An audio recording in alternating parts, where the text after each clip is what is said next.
یاد رکھنا امت کو پوری کو ایک طاقتور آواز بننا پڑے گا.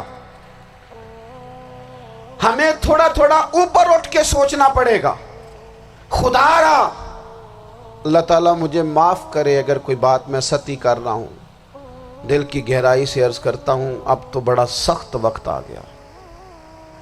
اب چونکہ اب تو کیمرے کی آنکھ آئی ہے تو وہ زخمی بچے دیکھے نہیں جاتے, وہ تڑپتی مائیں دیکھی نہیں جاتی, وہ سسکتی اور آواز دیتی بیٹیاں سنی نہیں جاتی. وہ آوازیں ایسی ہیں جیسے وہ رات کے سناٹوں میں چیخیں بن کے لوگوں کو جگایا کریں گی. خدا را کچھ جرم ایسے ہوتے ہیں جن کی سزائیں بڑی سخت ہوتی ہیں, جن کی معافی بڑی مشکل سے ہوتی ہے. اپنے اندر جذبہ ایمانی پیدا کریں. وہ میرے دوستو بستر پر بھی تو لوگ ماری جایا کرتے ہیں نا. اپنی زندگی رسول اللہ صلی اللہ علیہ وسلم کے دین کے نام کرو. جذبہ جہاد, شوق شہادت اور عشق رسول, یہ عناصر ہیں جو امت مسلمہ کو پیروں پر کھڑا کریں. 2 منٹ کے لیے سوچو, امت اگر اسی طرح کٹتی رہی, پریشان رہی, دکھتی رہی اور باری باری کر کے, اقبال نے کیا کہا تھا؟ اس نے کہا تھا وطنوں میں, انہوں نے کہا تھا کہ ان تازہ خداؤں میں بڑا سب سے وطن ہے, جو پیرہن اس کا ہے وہ مذہب کا کفن ہے. تو اقبال ہم کیا کریں, کہنے لگے بازو تیرا توحید کی قوت سے قوی ہے, اسلام تیرا دیس ہے, کیونکہ تو مصطفی ہے. تو بحیثیت مسلمان سوچنا شروع کر, بحیثیت مسلمان, اور یوں تو سید بھی ہو, مرزا بھی ہو, افغان بھی ہو, تم سبھی کچھ ہو, بتاؤ کہ مسلمان بھی ہو. تمہارے اندر کہیں سے کوئی مومن بھی بولتا ہے کہ نہیں؟ علاقائی تعصبات اور ملکی سرحدوں میں قید ہو جانے والوں, تم ایک نبی کی امت ہو. کیوں نہیں سمجھتے جب کشمیر کی بیٹی روتی ہے تو مدینے والے محبوب پاک علیہ السلام کی امت کی بیٹی روتی ہے, جب فلسطین کی بیٹی روتی ہے تو امت کی بیٹیاں روتی. خدا را کچھ درد دل اپنی طبیعت میں پیدا کریں. میں حکمرانوں کی بات نہیں کرتا, میں تو عام لوگوں سے ایسے تبصرے سنتا ہوں جو نہیں کرنے چاہیے. وہ نہیں جی نہیں, دوسرا رخ بھی دیکھو, عام آدمی اٹھ کے, عام لوگ بھی یہ خطرناک سوچیں اور ان سے خوفناک نتائج برآمد ہوں گے. الصلاۃ والسلام علیک یا سیدی یا رسول اللہ وعلی آلک واصحابک یا حبیب اللہ. سارے حضرات درود شریف پڑھیے. الصلاۃ والسلام علیک یا نبی وعلی آلک واصحابک یا حبیب اللہ. تمام تعریف حمد اور ثنا اللہ تعالی جل مجدہ الکریم کے لیے. درود و سلام نبی اکرم صلی اللہ تعالی علیہ وسلم کی ذات والا صفات کے لیے. حمد و صلات کے بعد انتہائی عزت و تکریم کے لائق علماء کرام, مشائخ, سادات, دوستوں, بزرگوں اور بھائیوں, یہ خوبصورت محفل پاک اپنی تمام تر خوبصورتیوں کے ساتھ انعقاد پذیر ہے. اللہ تبارک و تعالی شاہ صاحب کو, ان کے معاونین کو بہترین جزا عطا فرمائے. میں کچھ زیادہ لمبے سفر سے لوٹا ہوں اور میری طبیعت بھی کچھ دنوں سے علیل ہے, لیکن یہ محبت کا معاملہ تھا. زیادہ لمبی چوڑی بات تو نہیں کر سکوں گا, حاضری کے لیے حاضر ہوا ہوں. سب سے پہلے تو یہ عرض کروں گا, جہاں دوست زیادہ ہوتے ہیں وہاں رائے بھی زیادہ ہوتی ہے. تو وہ یہ ہوتا ہے کہ بعض اوقات مجھے تو بعض محافل میں یہ بھی سمجھ نہیں آتی کہ بیسیکلی کمانڈر ان چیف ہے کون, بات کس کی ماننی. تو وہ زیادہ مختلف رائے ہونے کی وجہ سے بعض اوقات, لیکن یہ محبت کی بات ہی ہے, پیار کی بات. چیزوں کو اپنے دل پر نہ سوار کیا کریں. جن لوگوں کی منزل ہوتی ہے نا کوئی, بس کریں جی بول کے نہ ٹھیک کرائیں. اب جو بیٹھ سکتا ہے اسے بیٹھنے دیں. یہ جو دوست بول کر دوستوں کو چپ کرا رہے ہیں, یہ مہربانی کریں جی, اب تو عشاء کا وقت قریب ہے, بس چھوڑ دیں دوستوں. عزیز دوستو, جن لوگوں کی منزل ہوتی ہے نا, جو لوگ طے کر لیتے ہیں ہم نے کہیں پہنچنا ہے, تو پھر سفر جب کرتے ہیں نا، ہم طے کرتے ہیں کہ آج مجھے فیصل آباد لاہور کسی جگہ جانا ہے، تو پھر رستے میں یہ تھوڑی دیکھا جاتا ہے کہ سپیڈ بریکر کتنے آئے، یہ تھوڑی دیکھیں گے کہ راہ کے اندر چنگچی رکشے، گاڑیاں اور باقی چیزیں کتنی آئیں۔ سفر کا تعین کریں اور سفر شروع کرتے رہیں۔ بس میلاد کی محافل میں اور خوبصورت جگہوں میں کوئی تلخی والا بعض اوقات کام ہو بھی جائے تو تلخ ہونا نہیں، لینا مزہ ہی ہے۔ سمجھ میں آئی بات؟ اللہ تعالیٰ آپ کو خوش رکھے، اس کا بھی لطف ہی حاصل کرنا ہے اللہ کے فضل سے۔ دنیا میں پریشان وہ بندہ ہوتا ہے جو ذہنی طور پر، نفسیاتی طور پر الجھ جاتا ہے۔ آپ نے الجھنا نہیں، محبت سے بیٹھنا ہے۔ چند ایک باتیں عرض کرنی ہیں، اس بات میں کوئی شک نہیں، ایکو ذرا کم کر دینی، اس میں کوئی شک نہیں کہ ایمان نام ہے حضور کی محبت کا۔ محبت مصطفیٰ کریم صلی اللہ تعالی علیہ وسلم ایمان کی جان ہے، اور یہ دین اسلام کا بہت بڑا انعام ہے کہ وہ کہتا ہے کہ حضور سے پیار کرو۔ اس لیے کہ جب نبی پاک سے محبت ہو جاتی ہے تو زندگی ویسے ہی آسان ہو جاتی ہے۔ اے عشق تیرے صدقے جلنے سے چھٹے سستے، جو آگ بجھا دے گی اب وہ آگ لگائی ہے۔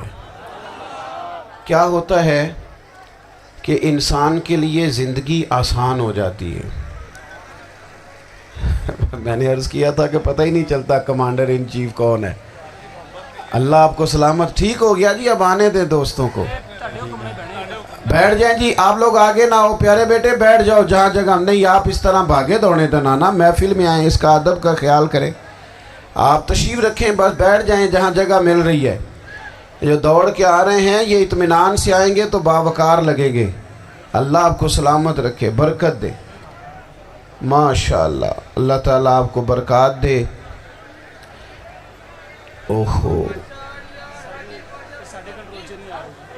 یہ اتنا مجمع کنٹرول نہیں ہوتا، کوئی بات نہیں، وہ انجی ہوتا ہے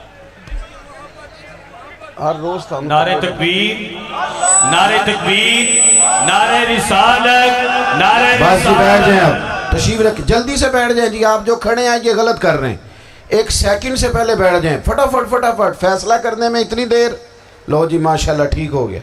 اب آپ توجہ، بولے نہیں جی، اب بولنا سوء ادب ہے، بولے نہیں، بڑی مہربانی، اطمینان سے بات سنیں۔ نبی پاک علیہ السلام کی جو محبت ہے نا، وہ انسان کے لیے زندگی کو آسان کر دیتی ہے۔ حضور سے پیار ہوتا ہے نا تو بندہ نفرت کرنی ویسے ہی چھوڑ دیتا ہے۔ حضور سے پیار کرتا ہے، ہرس ہوس لالچ ویسے ہی نکل جاتا ہے۔ جب حضور سے محبت ہو جاتی ہے، نماز پڑھنا، درگزر کرنا، درود شریف پڑھنا، قرآن پاک پڑھنا، دین کی خدمت کرنا، حتیٰ کہ جان دینا بھی آسان ہو جاتا ہے۔ نبی پاک علیہ السلام کی محبت انسان کو کبھی بھی ہیں ان تقاضوں کو سمجھنا پڑے گا، تازہ دم رکھتا ہے حضور کا پیار۔ شرط یہ ہے کہ محبت صحیح ہو، اصلی ہو، باطن میں ہو۔ یہ آپ کو، آپ کے ذہن کے اندر کبھی بھی کسی بدبو کو نہیں آنے دے گی، طبیعت کو تازہ دم رکھے گی، سکون میں رہے گی۔ لیکن نبی پاک علیہ السلام کی محبت کے کچھ تقاضے ہیں، ان تقاضوں کو سمجھنا پڑے گا۔ بالخصوص امت اس وقت جس جگہ پہ کھڑی ہے، آپ دیکھیں کہ اتنی بربریت اور اس جیتے جاگتے دیکھتے ماحول میں کہ جس میں ہر چیز کیمرے کی آنکھ دیکھ رہی ہے، اس میں اس قدر زیادہ اسرائیل کی جارحیت، اس کے جواب میں دو تین تازیانے ہیں وہ سمجھنے والے۔ ایک ہے کہ میں کوئی جذباتی بات کروں گا، آپ اس کی تائید کر دیں گے۔ ایک ہے کہ پہلوؤں پر غور کرنے کا وقت ہے کہ اتنے کٹھن ماحول میں بھی اگر مسلم امہ کے لیڈر بیدار نہیں ہو رہے تو آپ کو پس منظر سمجھنا پڑے گا کہ ہم نے نبی پاک کی محبت کے تقاضوں کو نہیں سمجھا۔ حضور سے محبت ہے نا تو پھر نبی پاک کو تو سادہ طرز زندگی پسند ہے، حضور کو تو پسند نہیں ہے۔ اللہ کے محبوب نے تو دعا مانگ کے فقیری لی اللہ تعالیٰ سے۔ آپ کو پتہ ہے جب بندہ بہت زیادہ آسانیوں میں چلا جاتا ہے، بہت زیادہ اس کے پاس سہولیات ہو جاتی ہے، اس کا مرنے کو دل نہیں کرتا۔ خود نبی پاک علیہ السلام نے فرمایا قیامت کے قریب کافر تم پر جھپٹیں گے جس طرح بھوکے لوگ کھانے پر جھپٹتے ہیں۔ حضور کیوں، ہم تھوڑے ہوں گے؟ فرمایا نہیں، تمہیں دنیا سے محبت ہو جائے گی اور موت تمہیں بری لگے گی۔ اتنے بڑے بڑے بنگلے، عالی شان محلات، کس کا چھوڑ کے مرنے کو جی چاہتا ہے معاذ اللہ۔ نبی پاک کی محبت کا تقاضا سمجھو، ایسا نہیں کہ وہاں دولت آئی نہیں۔ حضور تو فرماتے ہیں کہ اللہ نے خزانوں کی کنجیاں میرے ہاتھ میں رکھ دی ہیں، لیکن میں نے عرض کیا مالک ایک وقت روٹی دینا اور ایک وقت کا فاقہ دینا۔ کنجیاں خزانوں کی اللہ نے دی۔ جب تک آپ اپنا طرز زندگی، یہ جو بہت دنیا کا پیار ہے نا، بہت زیادہ مرنے کی ہرس، یہ بہت زیادہ جینے کی ہرس، تو اللہ تعالیٰ نے قرآن پاک میں یہودیوں کا طریقہ بیان کیا کہ وہ کبھی مرنے کی تمنا نہیں کریں گے کیونکہ جینے کی ہرس رکھتے ہیں۔ نبی پاک علیہ السلام کے غلاموں، طرز زندگی جب تک سادہ نہیں ہوتا اور جب تک یہ دنیا کے جھمیلوں سے کسی کو دولت دے کر پیچھے کر دیا جاتا ہے، کسی کو عہدہ دے کر چپ کرا دیا جاتا ہے، کسی کو اقتدار دے کر چپ کرا دیا جاتا ہے، رسول اللہ صلی اللہ علیہ وسلم کے سچے غلام، انہیں ایک بات کی سمجھ آ گئی تھی کہ ہمیں ہمارے رب نے کہا ہے قُلْ إِن كُنْتُمْ تُحِبُّونَ اللَّهَ فَاتَّبِعُونِي يُحْبِبْكُمُ اللَّهُ۔ اے محبوب آپ ان سے فرما دیں اگر رب سے محبت کرنا چاہتے ہیں تو آپ کی پیروی کریں، اللہ خود ان سے محبت فرمائے گا۔ جب رب بھی ان کا ہو جائے گا، جب رب بھی ان کا کی محمد سے وفا تو نے تو ہم، یہ جہاں چیز ہے کیا، یہ لوح و قلم تیرے ہیں، اس کا کیا مطلب ہوا؟ لوح و قلم، قلم لکھتی ہے نا تقدیریں، مقدر فیصلے، تو لوح و قلم تیرے ہیں، اس کا مطلب یہ ہے کہ پھر رب کریم تیرے اوپر فضل کرے گا، اور وہ جن فیصلوں کی امت کو دیانت سے چاہت ہے اللہ اپنے فضل سے وہ فیصلے فرمائے گا۔ جب تک زندگی حضور کی غلامی کی طرف نہیں جاتی وہ اللہ تعالیٰ کی تائید نہیں پاتی۔ حضرت عبداللہ ابن حذافہ رضی اللہ تعالیٰ عنہ کو رومیوں نے قید کر لیا تھا، اور جب رومی آپ کو قید کر رہے تھے، پکڑ رہے تھے، جنگ میں کچھ موڑ ایسا آ گیا کہ بظاہر مسلمانوں کے قدم پیچھے ہٹ رہے تھے، تو 1000 آدمی نے، 100 آدمی نے مل کے آپ کے گرد گھیرا ڈالا اور بڑی مشکل سے آپ کو گرفتار کیا۔ جب بادشاہ کے سامنے لے گئے نا تو بادشاہ سے اس کا سپہ سالار کہنے لگا کہ بندہ ضائع کرنے والا نہیں، یہ بات سمجھیں آپ، ہماری طبیعت کے مطابق جو بندہ پورا نہیں اترتا ہم ضائع کر دیتے ہیں۔ حالانکہ اگر آپ کو مخالف صف میں بندہ کام کا نظر آئے تو آپ غور فرمائیں کہ یہ ہمارے قافلہ محبت میں کیسے شامل ہو سکتا ہے، اس کے لیے جد و جہد کریں تاکہ اس سے کام لیا جا سکے۔ اس نے کہا، روم کے بادشاہ نے، بندہ ضائع کرنے والا نہیں۔ وزیر نے کہا بادشاہ سے، اس نے کہا کیا کریں؟ کچھ ایسا کریں کہ یہ معاذ اللہ ہمارے دین میں آ جائے۔ اور قرآن مجید نے واضح کہہ دیا ہے کہ یہودی اور عیسائی تم سے راضی نہیں ہو سکتے حتی تتبع ملتہم، جب تک کہ تم ان کے دین کی پیروی نہ کرو، ان کو کسی طریقے سے معاذ اللہ عیسائی بنایا جائے۔ تو بادشاہ کہنے لگا 2-3 چیزیں ہیں جس سے کوئی بندہ بھی خریدا جا سکتا ہے، کر لیتے ہیں بات۔ اس نے سب سے پہلے حضرت عبداللہ ابن حذافہ سے کہا کہ جتنے پیسے آپ کہیں گے آپ کو ملیں گے، آپ اس دین میں آ جائیں معاذ اللہ۔ تو حضرت عبداللہ ابن حذافہ نا، کچھ لوگ بڑے سیانے ہوتے ہیں، بردبار ہوتے ہیں، بعض باتوں پر غصہ نہیں کرتے، ہنستے ہیں۔ حضرت عبداللہ ابن حذافہ ہنس پڑے، فرمانے لگے تجھے کس نے بادشاہ بنایا، تو بڑا بیوقوف آدمی ہے۔ اس نے کہا کیا مطلب؟ فرمانے لگے نادان، میں تو تلوار لے کے میدان میں آیا ہوں، مجھے دولت کمانی ہوتی میں تجارت کرتا، میں تجارت نہیں کر رہا، میں تو شہادت کے لیے نکلا ہوا ہوں، اور تو مجھے کہہ رہا ہے پیسے لے لے، کو عقل کی بات کر۔ اس نے دوسری بات کی، اس نے کہا کہ میں بادشاہ ہوں، میرے نیچے جتنے بھی عہدے ہیں، وزیر، مشیر، وزیر خزانہ، جو آپ عہدہ کہیں گے آپ کو دے دیا جائے گا، آپ اس طرف آ جائیں۔ تو حضرت عبداللہ ابن حذافہ کہنے لگے پھر کہتا ہوں تو بڑا نادان ہے۔ فرمانے لگے میں حضور کا صحابی ہوں، اور صحابی ہونے سے بڑا عہدہ دنیا میں ہے ہی کوئی نہیں۔ صحابہ وہ صحابہ جن کی ہر صبح عید ہوتی تھی، خدا کا قرب حاصل تھا، نبی کی دید ہوتی تھی۔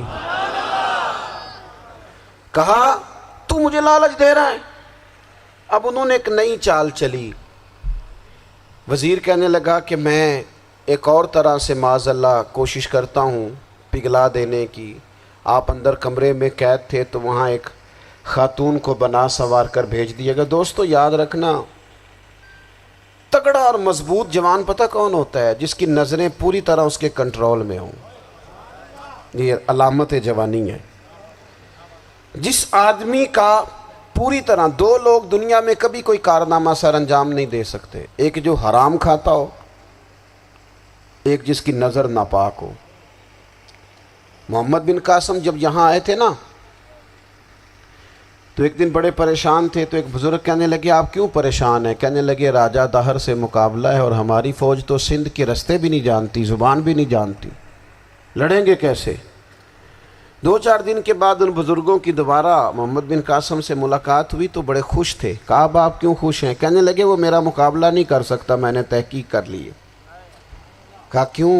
کہنے لگے نظر کا گندہ ہے، اور جو نظر کے گندے ہوتے ہیں وہ میدانوں میں ٹھہرا نہیں کرتے۔ میدان کے لیے نکلنے کے لیے پاک جوانی کی ضرورت ہوتی، تطہیر مزاج ہونا ضروری ہوتا ہے، پاکیزہ افکار اور سچی اور سچی ستھری سوچوں کا ہونا ضروری ہوتا ہے۔ اس لیے فرمایا کہ میرا مقابلہ نہیں کر سکتا۔ حضرت عبداللہ ابن حذافہ کمرے میں تھے تو وزیر کی بیٹی اندر سجی سنوری پہنچ گئی۔ جیسے ہی آپ نے اس کفر کی چال کو دیکھا تو تیمم کر کے نفل شروع کیے۔ وہ ساری رات بیٹھی رہی، رب کا بندہ ساری رات عبادت کرتا رہا۔ عبادت بڑا سہارا ہے، مصلی بڑا سہارا ہے اللہ کے بندوں۔